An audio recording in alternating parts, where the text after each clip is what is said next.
Timbog na.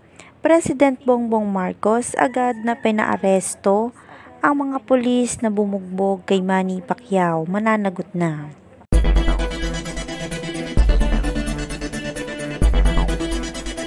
Ngayon ngang araw, December 10, 2024, ay mainit pa rin pinag-uusapan sa buong mundo ang kontrobersyal na pagkakaaresto kay Manny Pacquiao. Dahil sangkot raw umano ito at ang pambansang kamao Manny Pacquiao sa investment scam tungkol sa kumpanyang Dermacare. Na ayon sa balita ay maraming tao na raw ang nagsampa ng kaso dahil na rin sa laki ng halaga na hindi na may babalik sa mga taong nang invest sa Dermacare. Ayon kasi sa aming nakalap na source ay isa si Manny Pacquiao sa ambasador ng kumpanyang ito. Kaya naman matapos una nang maaresto si Nery Naig dahil sa pagkakasangkot din ito ay agad na lumabas ang iba pang sangkot dito. Agad na naglabas ng warrant ang korte laban kay Manny, ngunit agad din itong nakipag-ugnayan at personal na hinarap ang mga reklamo laban sa kanya.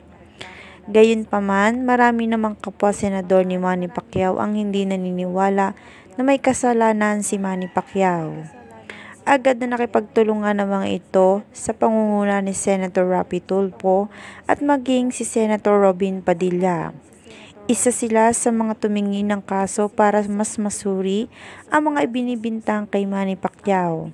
Dahil na rin sa pakiusap ng ina ni Manny Pacquiao na si Mami Junisha na tulungan sila.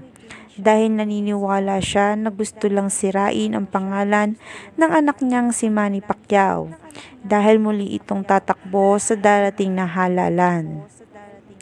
Ayon pa kay Mami D ay noon pa man daw ay marami na talaga ang naiinggit sa kanyang anak.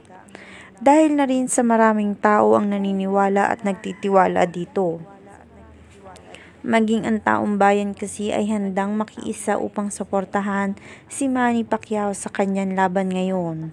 Dahil maging sila raw ay naniniwala na hindi magagawa ni Manny Pacquiao ang magnakaw ng pera ng ibang tao. Kung saan ay binigyang pansin na rin ng ating Pangulo Bongbong Marcos ang kaso na ito ni Manny Pacquiao. Personal itong nakipag-usap kay Manny Pacquiao upang makuna ng kanyang salaysay.